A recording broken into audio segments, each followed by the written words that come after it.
Boa noite. Boa noite, meninas. Boa noite.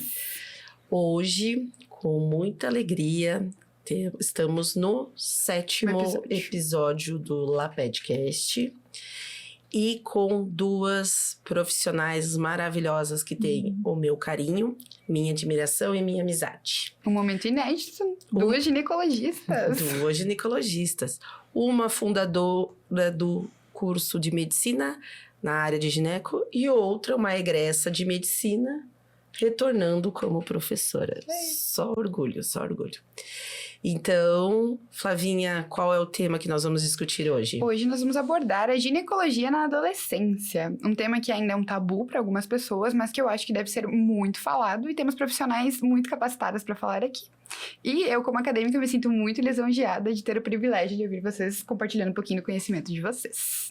Então, meninas, eu gostaria de primeiro que vocês se apresentassem. Vou começar pela doutora Patrícia, pode falar toda sobre a sua formação e aquilo que se sentir mais confortável. Então, meu nome é Patrícia Oliveira, sou ginecologista obstetra há mais de 25 anos.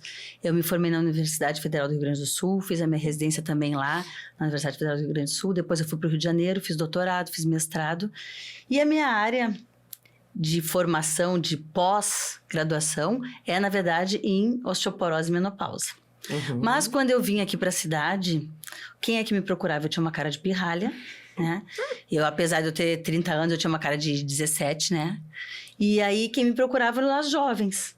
Então, primeiro, muita adolescente, eu atendi muita criança, atendi também as meninas da PAI, aí eu comecei a atender as mulheres mais jovens que queriam engravidar, e esse foi o meu público durante muito tempo, porque enquanto você não envelhece, a pessoa mais velha não acredita em você.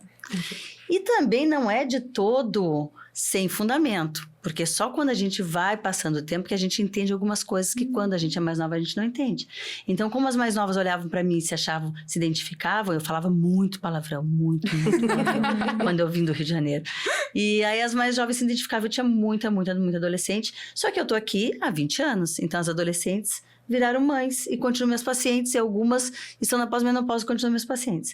Então, apesar de agora eu não ter tanto contato com adolescente, a Ana lá no consultório, na nossa clínica, a Ana atende o maior número de adolescentes, foi uma trajetória durante um bom tempo da minha vida. E quando eu estava na faculdade, eu fundei um grupo que era Além Portas, né, Além Fronteiras da faculdade, um grupo de extensão, que era para fazer educação sexual nas escolas. Então, a gente fazia gratuito. Na época que eu era classe econômica mesmo, ia de ônibus, o centro da cidade até Restinga, fazer com os slidezinhos que ia muito duro.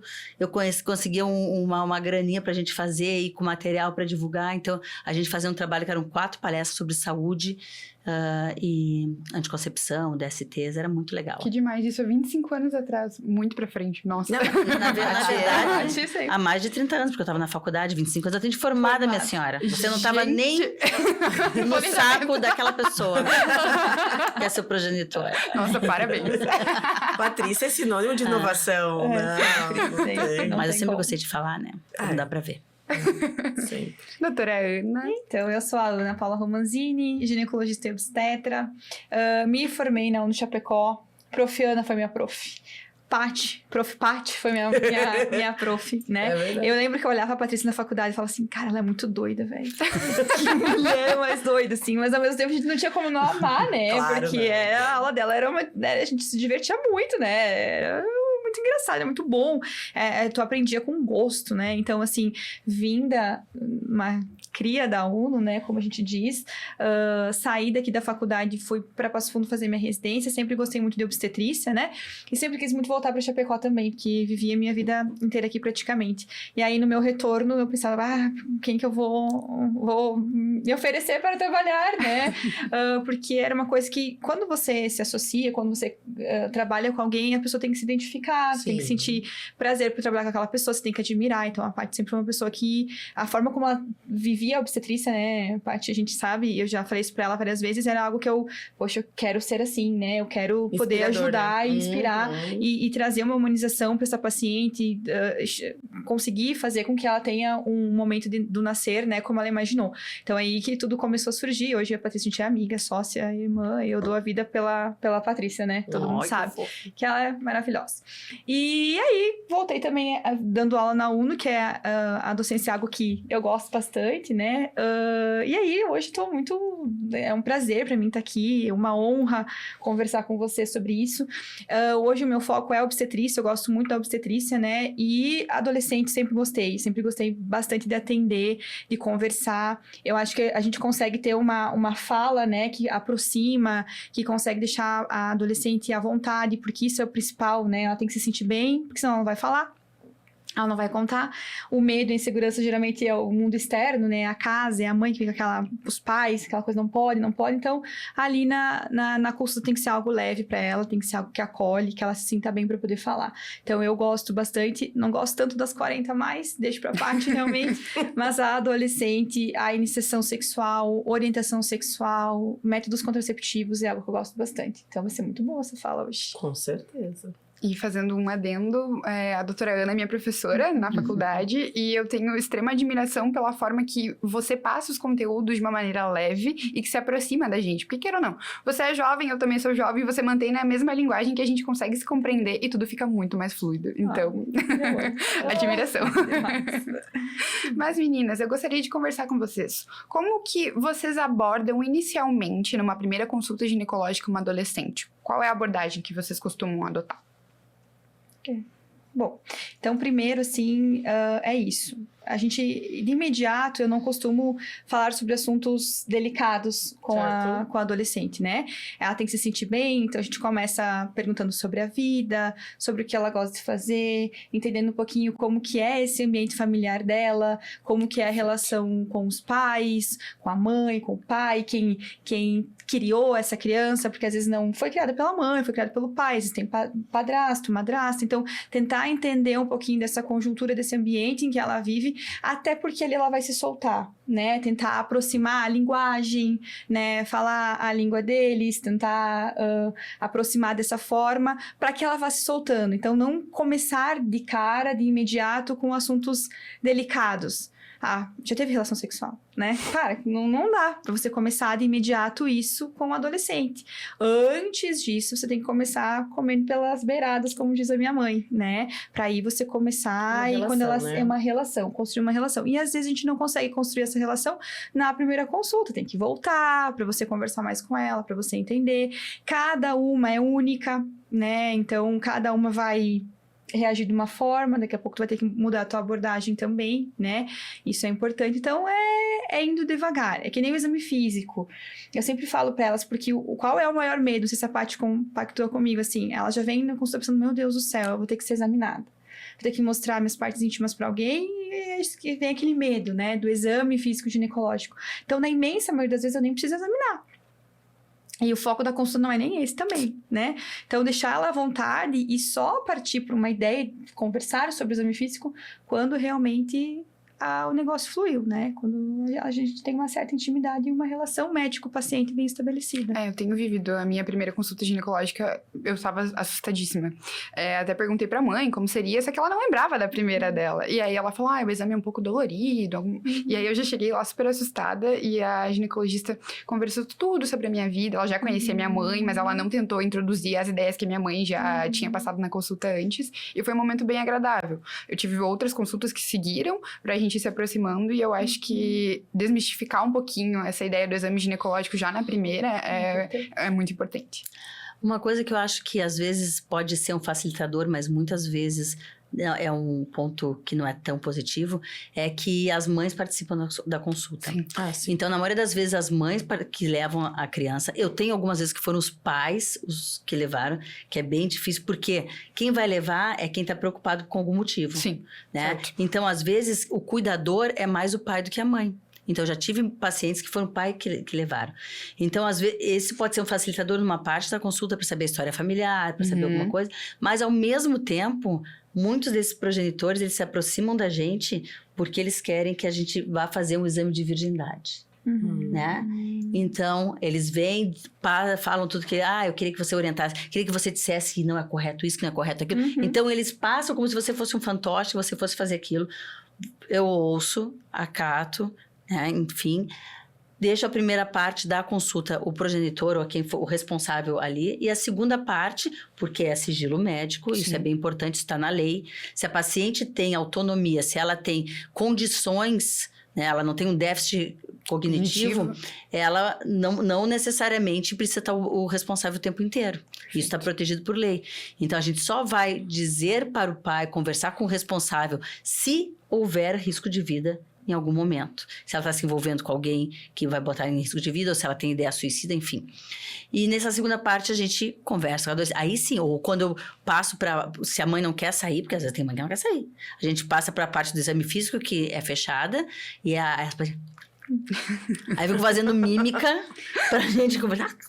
Aí depois elas mandam e-mail pra gente conversar, ou mandam pelo WhatsApp, porque não querem expor alguma coisa, né, na frente dos pais.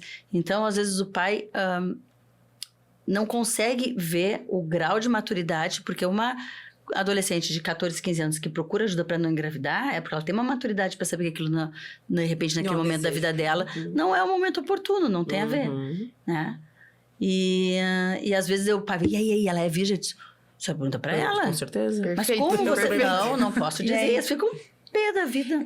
E é importante, sim, até a gente... Já vamos falar, assim, diretamente sobre esse assunto, por mais que pode ser que tenha perguntas depois, mas é muito importante para quem está assistindo, assim, e pais, enfim, em casa, a gente desmistificar o termo virgindade, né? Isso até semana passada eu estava lendo um artigo sobre isso, que a FEBRASGO, por exemplo, né, organizações médicas, a gente já orienta a não utilizar mais, o termo virgindade já é muito, muito ultrapassado, né? Por quê? Porque um ímen, por exemplo, não significa que a paciente um ímen íntegro não significa que a paciente é virgem.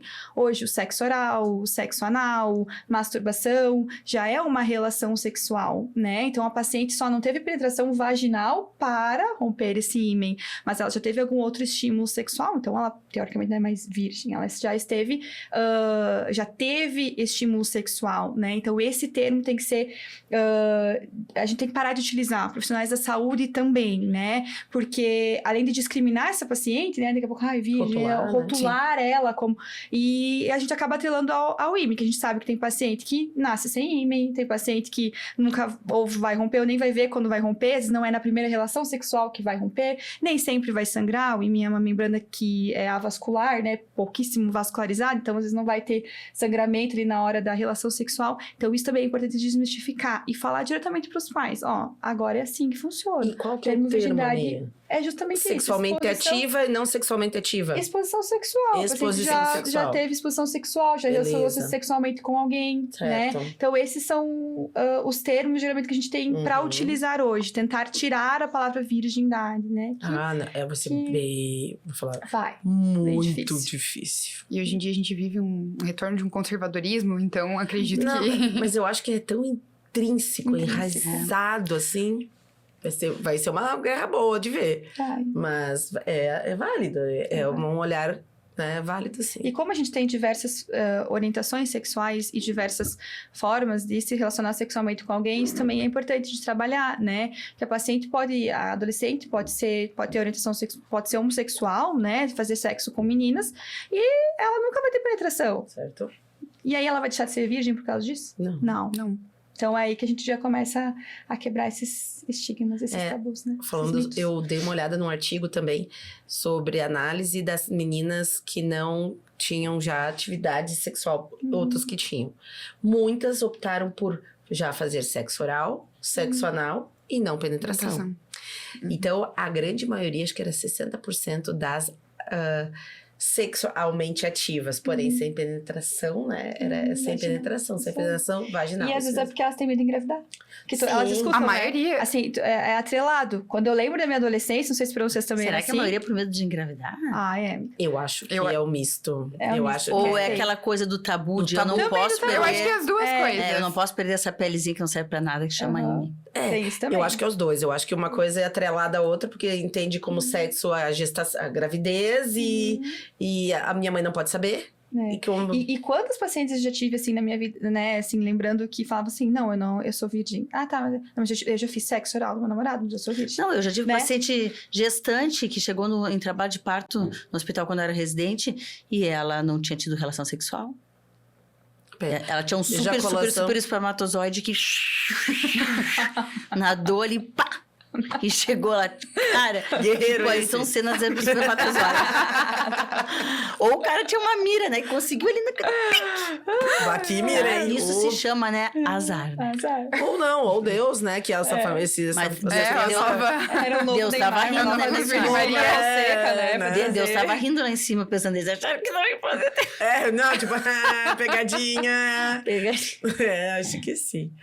E, Paty, você comentou uma área que eu gostaria que a gente discutisse também, que é a relação ética. Ética, não só ética, quanto legal. O que, o que a gente pode falar para a mãe desses pacientes?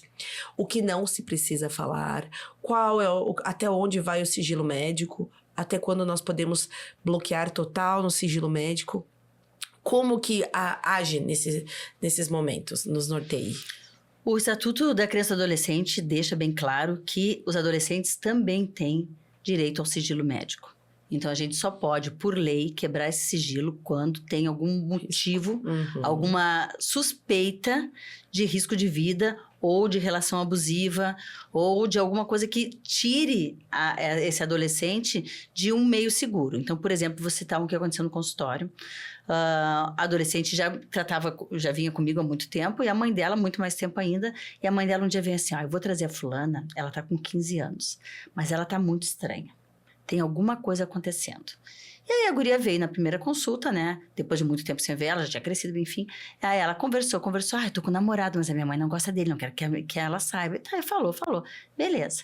E aí, nada demais. Aí ela voltou, a mãe dela perguntou alguma coisa. Olha, não detectei nada, mas tem alguma coisa, Patrícia, eu vou trazer ela de novo. Aí eu tinha pedido uns exames. Quando ela voltou, no retorno, ela voltou sozinha e disse... E aí, o teu namorado, como é que tá? Já apresentou pro teu pai, pra tua mãe? Porque o pai e a mãe são assim. No começo eles não querem, mas depois vão aceitar. Não, vou te contar, doutora, mas não pode contar pra minha mãe, porque ela fica muito brava. Ele é o fulano de tal, que é amigo do meu pai, tem 50 e poucos anos. Uau.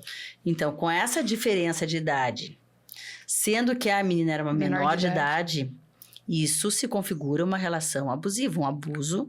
Menor que 14 anos, mesmo com consentimento dos pais, é considerado estupro de vulnerável.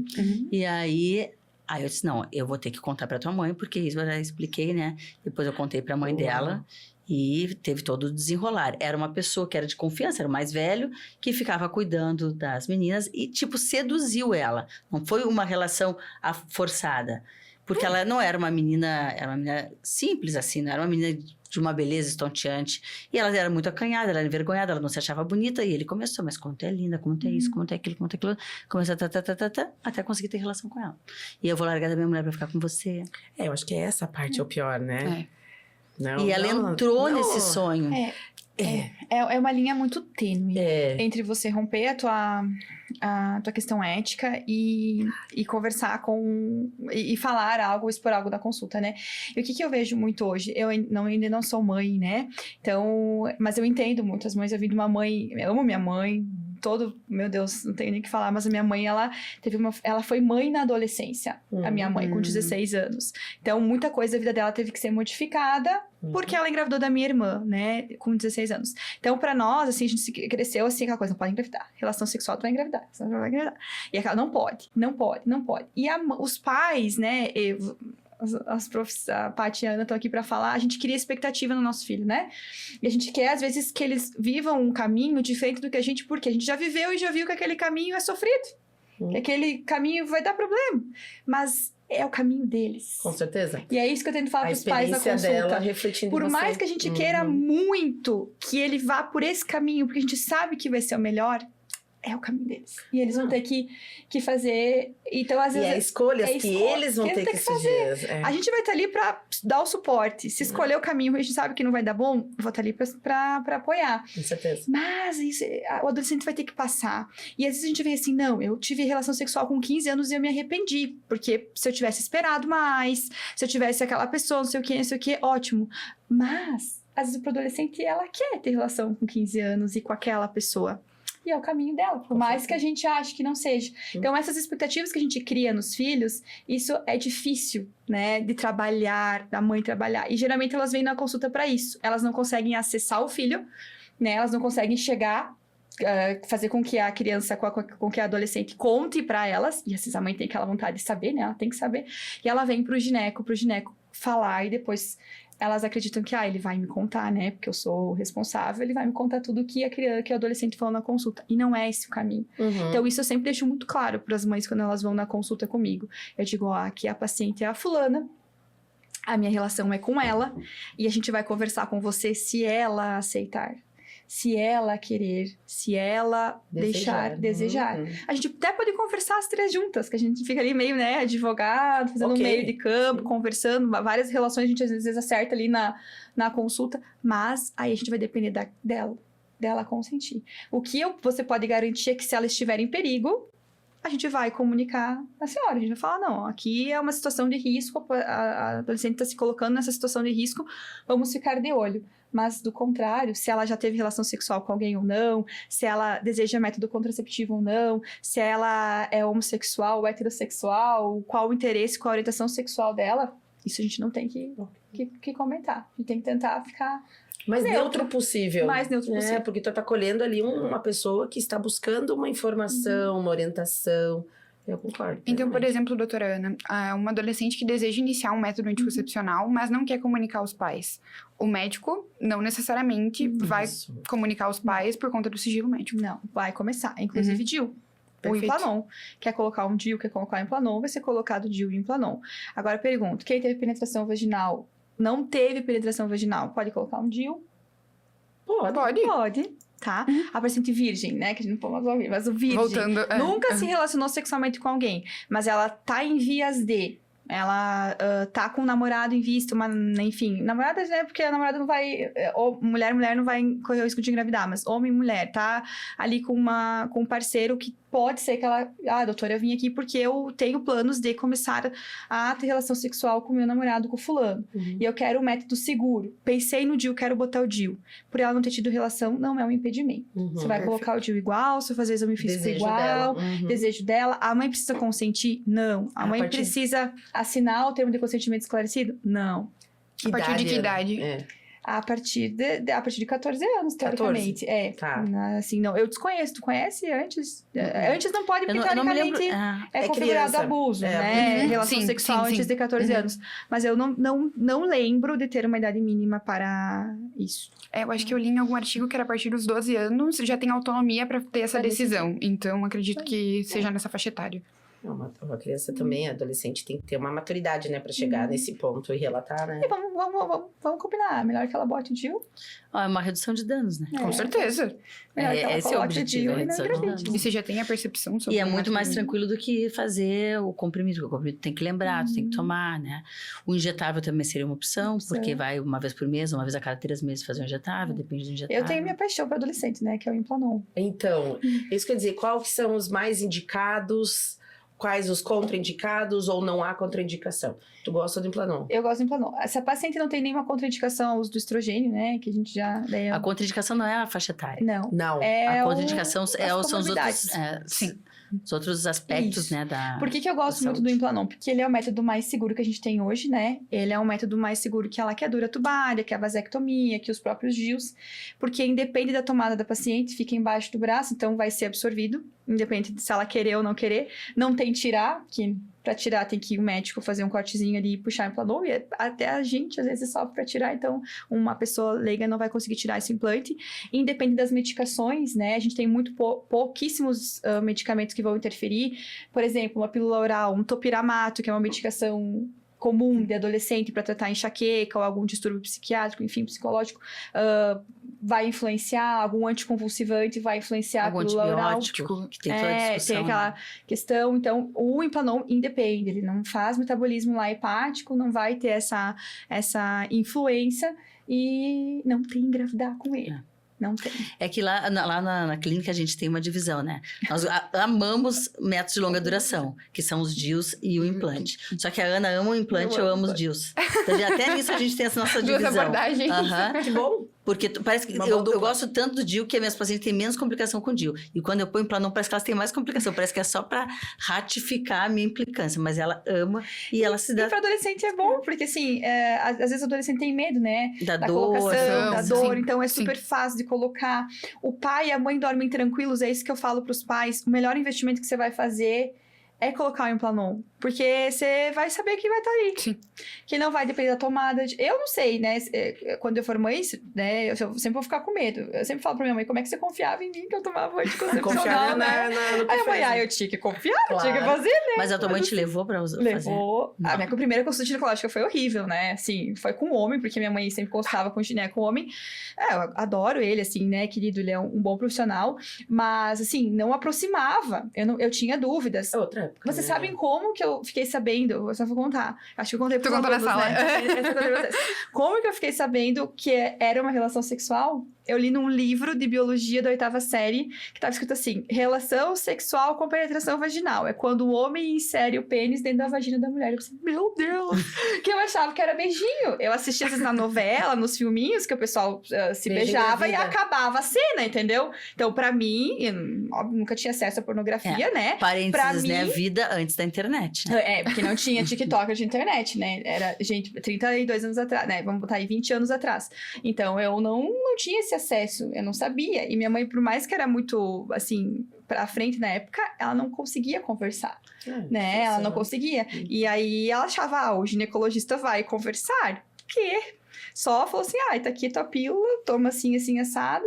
E aí eu cheguei e eu usava, que eu tinha medo, não tinha medo de engravidar, né? Eu comecei a tomar muito antes de ter a primeira relação sexual. Minha mãe viu que eu comecei ali a namorar, dar uns beijinhos aqui, uns beijinhos ali. Minha mãe pensou, já vou Você começar um método para ela. Mas esse acesso eu não tive. E quanto isso prejudica, né? Uhum. A gente sem essa informação, principalmente pra menina, né? Tu descobriu que é uma relação sexual, às vezes na relação sexual. E, Triste. e muito, não, é alarmante, eu acho. E assim, ó, uma dúvida, que deve ser comum para todos. Quando deve-se indicar a consulta com o ginecologista? Com essa pré-adolescente, com esse adolescente, só o quando que a gente deve indicar isso? Antigamente a gente falava que depois da primeira menstruação, né? Uhum. Mas hoje, com acesso às mídias, e às vezes uma informação tão deturpada que tem nas redes sociais, às vezes, quando a mãe já detecta que o filho, a filha tem esse interesse, você pode levar mais cedo. Uhum. E a minha preocupação é assim, ó. Tu pega uma menina de 13 anos que já é Encorpada.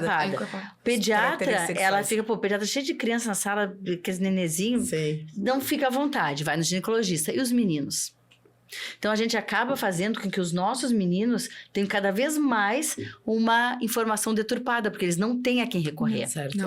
E os homens, como é que eles cuidam da saúde deles? Também não cuidam. tem. O urologista é o médico do sistema urinário, que o Sim. sistema urinário é homem e mulher também tem sistema urinário. Então, não é específico, né? E no Brasil tem uma especialização que chama herbiatria, mas você pode Perfeito. contar nos dedos Sim, quantos Eu namorei. herbiatras a gente tem. Eu namorei com a herbiatria, eu acho muito massa. E na minha experiência, eu vejo que no consultório comigo vem mais mães trazendo os meninos para mim orientar do que as meninas. Que às vezes eu penso aqui, que tipo de experiência essas mães E tiveram, vocês não sabe? acham também que a gente tá num assunto polêmico agora? A gente não tá numa geração de delegar para o outro a educação que a gente sim, teria que sim. dar? Sim. Mas né? quantas vezes vem as mães assim, explica como é que é o aparelho sexual feminino e masculino. Isso aqui não é uma aula de biologia, minha senhora. Isso aí é a sua função em casa. Verdade. Concordo. A gente espera que o médico vá... Claro, às vezes a gente tem medo de entrar em assuntos delicados. Até aí tudo bem, ótimo, né? Mas leva no profissional. Mas aquele básico, sabe? Eu digo, é difícil? Tu tem que cuidar o que tu fala, sim. Só que você, como mãe e pai orientando, você vai orientar do modo que você acha certo, né? Do que você acha adequado falar. Porque eu acho que uma coisa é assim, você acha que é outra. Mas vocês, como família, a mãe, o pai, principalmente a mãe, que tem mais uma abertura, um cuidado diferente, né? Eu acho que você orientando com as tuas palavras, com o teu conhecimento, é muito adequado, é muito necessário. Porque daí tu vai mostrar para essa criança o teu modo de ver, que ela já está sendo criada nesse modo, né? Nessa pegada. Então eu acho muito adequado chegar já com a mãe conversando. Eu tenho medo. Daí tu olha, gente, todo mundo tem medo. Nenhuma Porque mãe, a gente nenhum pode pai não dar, tem. como profissional, uma informação profissional, mas tem Com toda essa certeza. informação educacional que vem de cultura, que vem de ética, porque as culturas são diferentes, Com né? certeza. O que eu vou Certeza. orientar minha filha no Brasil é diferente do que vão orientar na Arábia. E E os teus ideais também, E eu né? sou uma profissional neutra quando entra na minha sala, né? A gente tem que ser neutro do ponto de vista das minhas crenças e das minhas ideologias. Senão a coisa não vai funcionar também, Certo. né? Então, entrou na minha sala, eu vou orientar desde que pode-se ter, por exemplo, relação sexual com menino, Isso menino, aí, menina, claro, menina, claro. menino, menina. Se o pai não Porque o julgador gosta, moral, o julgamento moral não faz condiz parte da a nossa mim. consulta, É né? isso que eu digo, não Olha, faz muito parte da bom. nossa consulta. Então, se o pai tem esse medo, ele tem que ver o Se que ele acha, se ele deseja deseja orientar ao filho, de ele uma orienta forma em diferente em casa. Mas Claro. numa consulta médica, a gente Com vai ter que ser neutro. A Marcela, né? A minha filha, ela foi numa consulta com uma ginecologista e também foi em consulta com um herbiatra.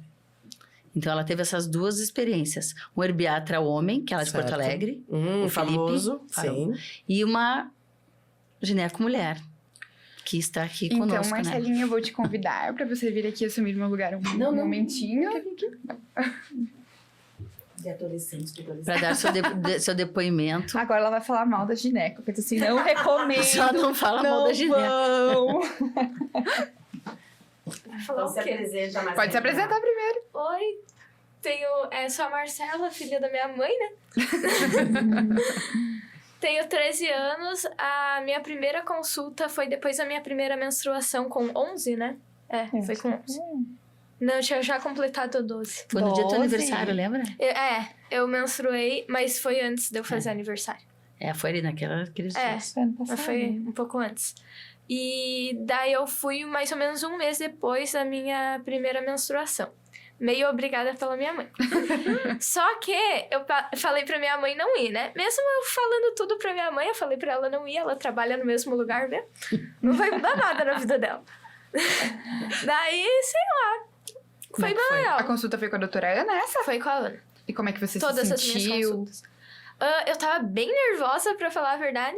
Mas depois que vai, entendeu? Conseguiu conversar? Foi Sim. tranquilo? Sim. Conversei um pouco de tudo. E foi até mais rápido do que eu esperava, assim. Demorou o quê? Meia hora no máximo. Na primeira foi rapidinho. E uma coisa que eu falei muito pra Marcela, né, até no início, quando a primeira vez que ela foi, eu disse assim, eu sou amiga da sua mãe, a gente é sócia, a gente é colega, mas aqui eu estou como a sua médica, né? Então, essa relação de confiança entre a gente precisa existir. Ela também precisa se sentir confiante de que ela vai estar num ambiente ali livre de julgamentos, que vai acolher ela, que ela vai poder falar o que ela desejar, né? E que eu não vou levar para a mãe dela essas informações, porque senão a gente também perde essa relação, né? O que eu mais gostei na Ana, assim, na primeira consulta, foi que quando ela viu o jeito que eu falo, ela começou a falar palavrão também. E eu amo médico que fala palavrão e faz brincadeira. Ela é Daí- cria da sua mamãe também. Daí foi. Depois que eu vi aquela falar palavrão, eu falei. E tu tudo conseguiu tirar também. todas as suas dúvidas? Foi...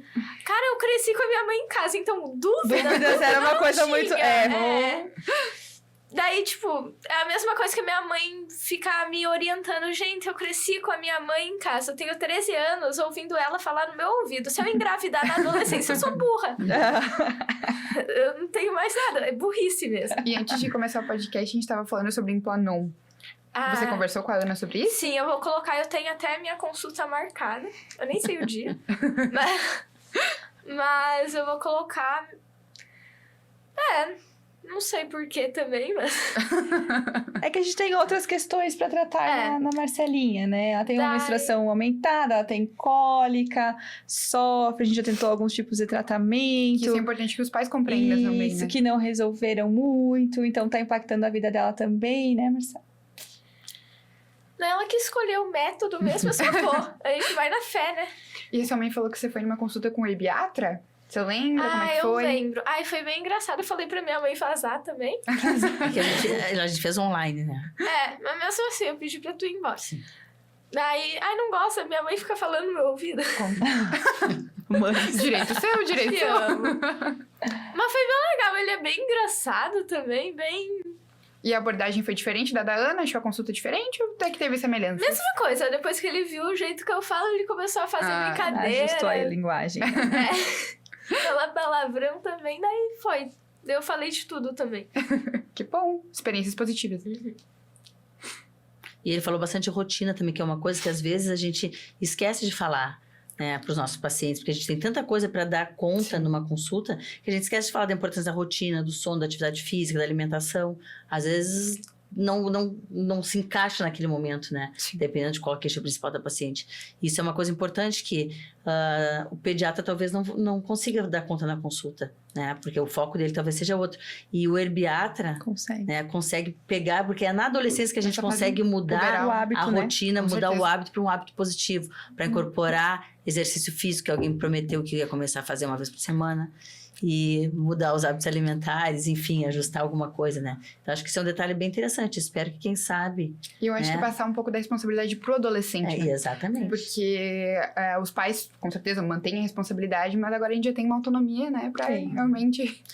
Ele falou da influência das telas. Perfeito. Então, é uma coisa que na linguagem do o pai e a mãe falando, sempre tem o efeito contrário.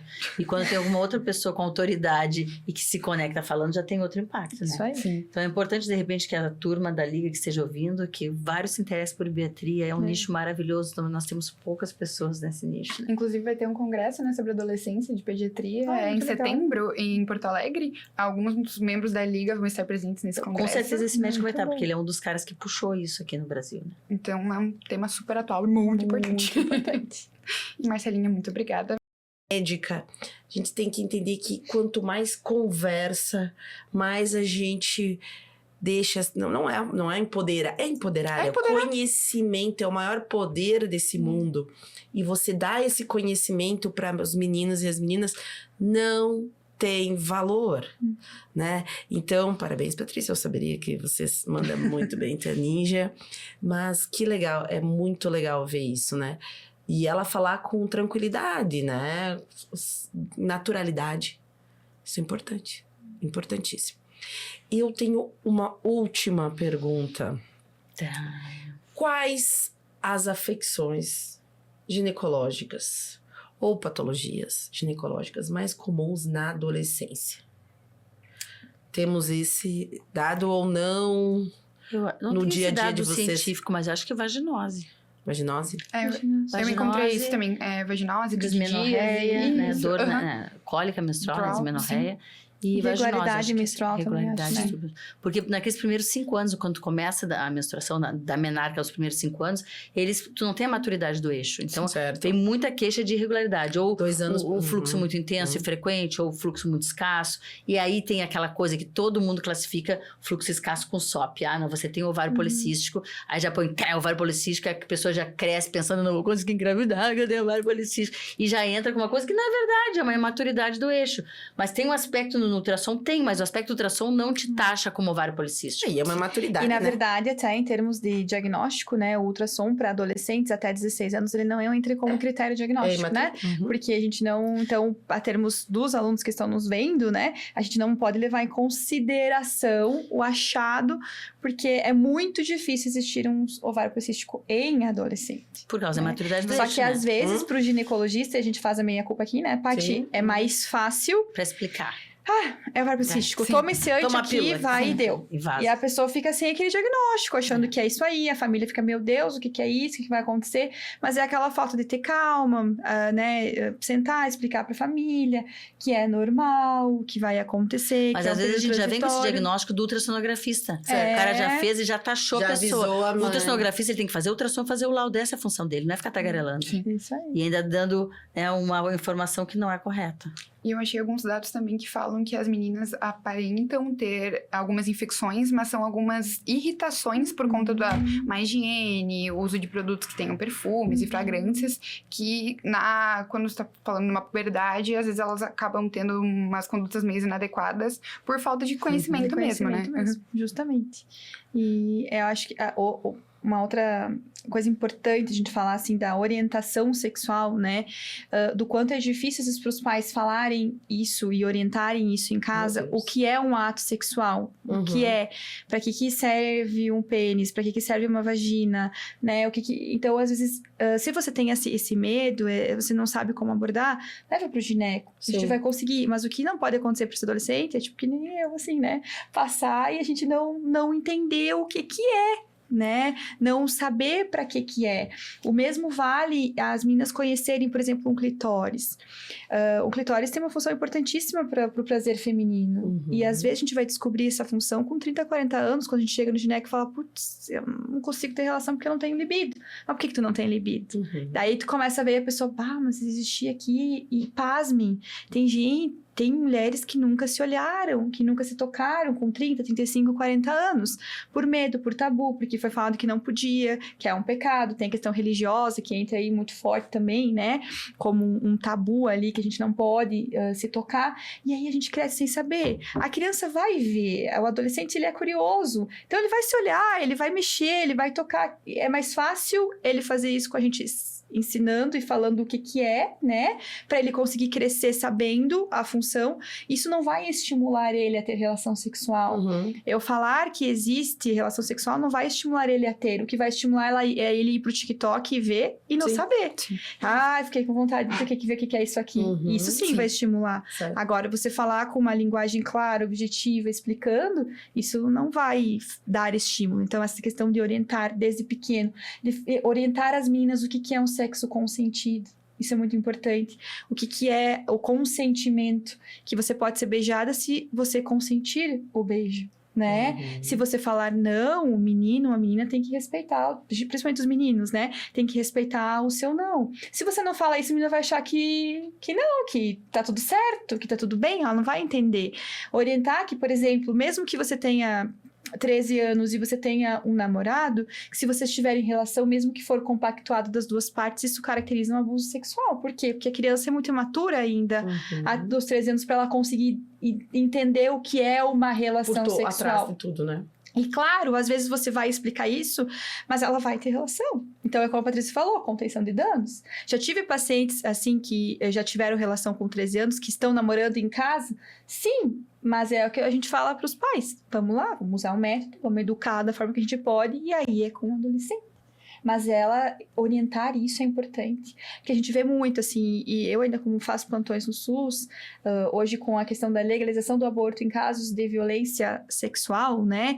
A gente vê muito caso de aborto legal em virtude disso. E às vezes as meninas, as adolescentes nem sabem, né? Nem sabem que é um abuso. Eu tenho 13 anos e 8 meses. Estou namorando, tive relação sexual, eu engravidei. Se ela quiser abortar esse bebê, em termos legais, ela pode, porque é configurado um abuso. Mesmo que ela diz assim, não, eu consenti. Perante a justiça, isso a gente já sabe que... Não, então, não adianta depois que aconteceu, a gente vai tentar resolver, mas o importante é a gente evitar que isso aconteça. E a gente evita com informação. Não tentando esconder, né? Ou proibir. Né? Às vezes aquela coisa proibir, não vai, não faz. Aí tem que continuar a conversar. Às vezes é difícil, a gente sabe. É difícil, mas eu quero enfatizar que quando a gente explica de acordo com as tuas crenças, com a tua ideologia, com o que você acredita de mundo, a criança vai refletir, o adolescente vai refletir isso. Por isso que não adianta a gente querer que, igual sua mãe, a minha mãe, a mãe da Paty, da Flavinha, a gente planta sementinhas diariamente, na infância, na pré-adolescência, na adolescência, e depois confiar na educação e na orientação que tu deu. É controle de danos? Mas você tem que confiar no que você orientou essa criança. E por isso, nada melhor do que você orientar. Né? Eu acho que isso é essencial. A Paty orientou a Marcelinha de acordo com as crenças dela. E ela veio aqui abertamente, falou fluentemente, naturalmente, o que é natural para ela. Eu conversei com uma pessoa que eu admiro muito, uns 15, 20 dias atrás, no salão.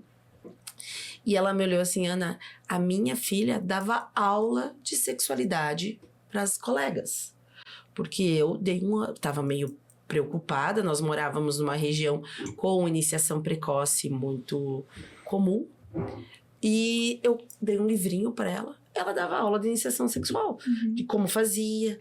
E daí eu disse, certo, e o que tu acha? Tu acha que fez certo ou não? Dela, eu fiz super certo. Ela sabia o que ela estava fazendo. Ela se sentiu preparada, se sentiu madura, né? Claro que a gente não precisa dizer que tem que ser criança. Pode ser um pré-adolescente, mas oriente do modo que você acha. Eu acho que isso a gente tem que bater nessa tecla. E o porque adolescente é vai muito... transar. Vai! Inevitavelmente. Não, É vai, o que eu claro. falo, é a lógica. A gente transou quando era É a adolescente. natureza, né? É Não a adianta natureza. querer. Porque às vezes os pais ficam assim, não vou deixar sair de noite porque pode transar. Mas só vai transa de transar noite em quem é casado, minha senhora. Minha senhora, Sensacional. as outras pessoas que são solteiras, que são jovens, transam em qualquer lugar. Não tem da horário. escada, atrás da árvore, essa coisa que tem que ser no quarto casar. Justo. Então, quando Sensacional. você sabe o que é um ato sexual, tu vai pensar duas vezes. Porque, Claro. como é íntimo isso, né? Claro. Olha o quanto você tem que ter uma intimidade pra você aceitar outra pessoa em Isso é- você se é. entregar. E aí ela, principalmente a menina, vai começar a pensar mais. Claro. Poxa, essa pessoa, será que eu quero Certo. ter minha primeira relação sexual? E depois que Será teve, que é né? essa experiência? É. Só que se ela não conhece, ela vai ter pra experiência. Claro. Ela vai ter pra viver. Ainda mais se no grupinho a amiga já teve, a fulaninha já Tem teve. toda essa pressão social. A pressão Sim. social inteira, entende? Aí ela vai querer. É verdade. E a educação complicado. sexual é isso, né? É o iniciar, talvez, quando criança, ensinando o momento em que o beijar, até quem pode te beijar, quem pode te tocar. Até o momento de você chegar na adolescência e você ter conhecimento sobre o seu próprio corpo, sobre suas próprias vontades e sobre o que você vai fazer, né? Então, Justamente. É sensacional isso. Eu acho que nada melhor que conversar, né? com Eu certeza. Sim, sobre Com acho certeza. que bate nessa tecla. Paty, mais alguma coisa que tu tenha aí na tua experiência que tu gostaria de abrilhantar nosso... Eu acho Essa que conversa. saúde sempre deve ser um ponto de discussão e de planejamento. Então, se nós conseguirmos acessar as pessoas que nós damos apoio, que nós damos acolhimento, que a gente presta o nosso serviço, quanto mais cedo a gente conseguir formar esse vínculo, melhor. Então, leve os seus filhos num pediatra, num herbiatra ou numa ginecologista, falando que, não é porque você está doente, não vai levar guite. Não vai levar Se não se guite, comportar, senão vai você levar vai guite, porque aquela levar pessoa de guite. branco só quer te dar uma injeção. Não é isso. Leve para conversar quando eles estão saudáveis, não quando estão com algum certeza. problema. Para você estimular a saúde desde cedo, bons hábitos, boas rotinas. A gente fala tanto de medicina preventiva. isso Essa é uma medicina preventiva, com certeza. Isso aí. Doutora Ana, Eu acho que é isso. Complementando o que a Paty falou, né? Não amedrontar esse adolescente, né? Não falar, você vai ser examinado, nem sempre a gente vai precisar examinar, nem sempre vai ser na primeira consulta. Um preventivo, por exemplo, a gente não vai fazer nessa adolescente, né? A não ser que ela já tenha iniciado a relação sexual há muito tempo, ou tenha alguma coisa que eu suspeite, enfim. Então, eu não preciso sair examinando ela da forma de né? Fazendo esse exame físico ginecológico. Então, orientar ela dessa forma, conversar, muito orientação sexual e confiar no filho que a gente, né? Nos nossos filhos, dar um voto de confiança para o adolescente. Às vezes o que ele precisa é só isso, né? Evitar aquelas coisas muito proibitivas, os castigos, é assim, né? Que o adolescente às vezes não vai ser pior, né? Vai ser pior. Então, tentar ter o máximo de abertura para conversar, sem julgamentos, né? O adolescente não gosta muito de ser julgado, então deixar ele ouvir para que ele se sinta acolhido e confortável. E aí, claro, quando você sentir que o negócio não tá tão bom, aí a gente busca ajuda, né? Uma ajuda terapeutizada, com uma linguagem que vai conseguir acessar esse adolescente, pra gente evitar que ele se coloque em situações de risco, que essa é a nossa intenção, né? E levar no gineco, sem sombra de dúvidas. E método contraceptivo, pelo amor de Deus, sem medo. Também, outra coisa, iniciou um método contraceptivo não significa que vai ter relação sexual. perfeito. Isso é bem importante. Não vai estimular, só vai deixar essa adolescente mais segura. E deixando ela mais segura, ela vai ficar mais confortável também. Bem né? como falar sobre sexo, né? Que não é Tem como falar um sobre incentivo sexo. para Não iniciar é um a vida incentivo. sexual. Pelo contrário, né? Eu acho, para minha última fala, eu só acho que tem que explicar pro adolescente que sexo é encontro de corpos, de alma, de espírito. É troca de energia, né? energia, de ser o que for, o que você acreditar. Não é só corpo, Uhum. é mente, é espírito, é tudo. É a alma, é tudo, é tudo. Então, a importância e a necessidade de se orientar, eu acho muito, muito, muito necessário. Flavinha, e você, minha gata? Maravilhoso. Eu quero agradecer, porque eu tenho só 21 anos, então eu não tô tão distante Nossa, assim. adolescente. Saindo da adolescência. E visualizar isso de uma outra maneira, de uma maneira mais leve e pensando como uma profissional da saúde, da forma que vocês trouxeram, pra mim foi muito enriquecedor. Então, que é apenas maravilhoso. gratidão. Ela é muito boa. Agradecer a Paty, agradecer a Ana, que são essas referências, acho que para nós, tanto na parte da docência quanto no dia a dia. É um orgulho e uma alegria tê-las aqui Orgulho é conosco. Não, sensacional. Muito obrigada, meninas. Foi um prazer. Gente que agradece, é um prazer. Sempre. Beijo, pessoal. Tchau. Tchau, tchau.